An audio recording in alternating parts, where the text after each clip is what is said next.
what's the model for open access?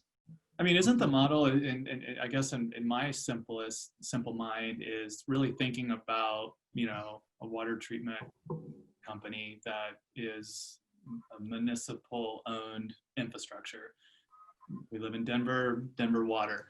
So they own, water and pipes, obviously, to every single person's home. But what people choose to do with the water, the services they sell off of that water, that is not, Denver Water doesn't care about it, right? They just are owning this infrastructure, and they're allowing lots of innovation and lots of companies and people to use the water, right? So is this kind of similar, guys? I mean, does it help, I guess, a municipality that might have a broadband challenge, help them to get into broadband, put an infrastructure in place that they can understand, oh, this is like my water infrastructure.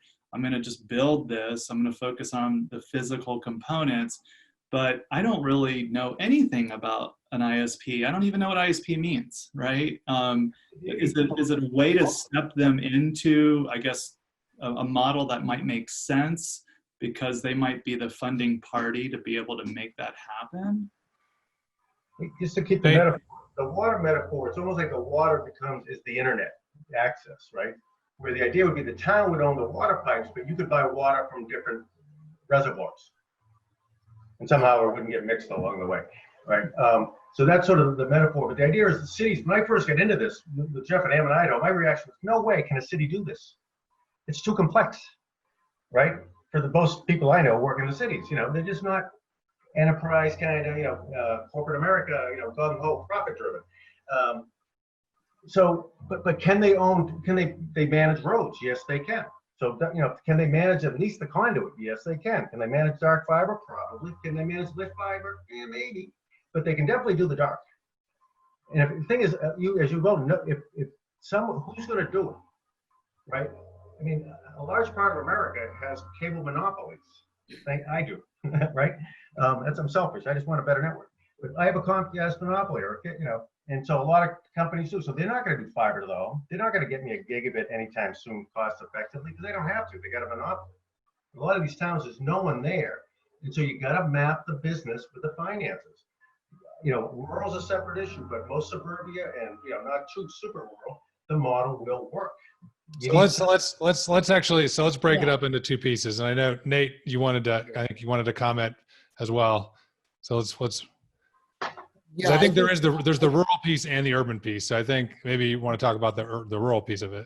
Yeah, I can certainly talk to the rural piece, but I agree. Even within the urban areas, there's still a divide, and it's caused by infrastructure, the lack of infrastructure paths, and that's really where the open access model it is really applicable, and it helps in the rural markets when a municipality or an organization comes in and they build fiber in a community, because one of the largest expenses is actually putting fiber in the ground or hanging fiber on the poles and getting it from point A to point B. And when you have a very limited market size, you look at a service provider.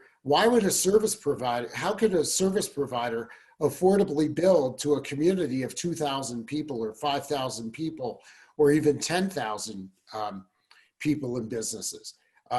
It makes it really challenging.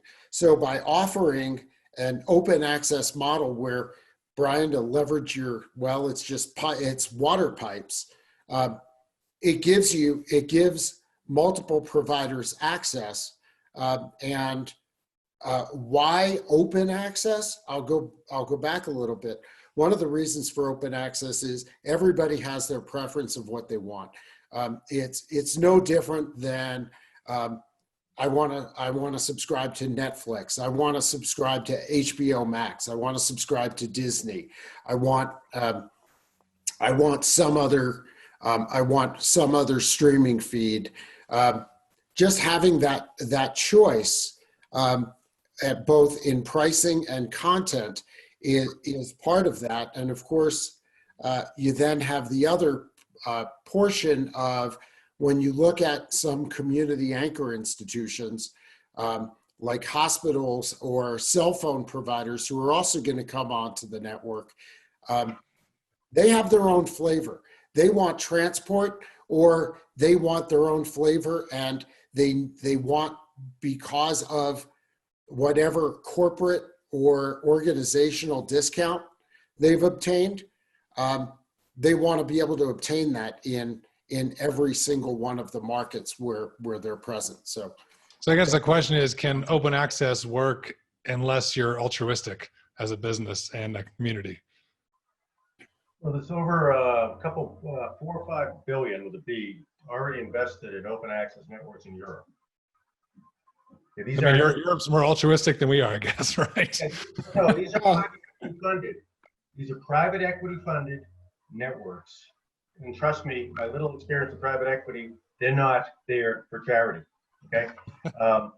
You know, just name a few. Reykjavik Fiber, 10 million. City Fiber's already gone through like 2 billion. Deutsche Glasfaser, whatever, if I pronounce that right, they're up to 2 billion. Cyro in Ireland, they're up to 500 million. These are private companies offering open access because they realize they separated the infrastructure. Take your conduit and fiber, that lasts 25 years, plus or minus, right? So you want to finance that. You want the finance to match your asset. Great. So fiber, long-term asset, super duper, I'll finance that long-term. My layer 2 Ethernet switch, that's going to last me 2 years if I'm lucky, right? So I don't want to finance that for, you know, that's like equipment leasing kind of stuff. So why don't, you know, so if I separate the long-term stuff, which is infrastructure, from the electronic stuff, which is throwaway, you know, so now I get economic benefits and I have a disaggregated architecture that works. So let's talk about, so you gave a couple examples. No, the thing is, I'm going to do the heavy lifting, but I'm not a venture capital unicorn, right? VC is like, I'm going to give 10 people 5 million, knowing 9 of them are going to blow it. But one of them is going to make me $1 billion, and I'm good. Where a large part of private equity, or part of private equity is used. It's like, here's $1 billion, make me 14% for 20 years.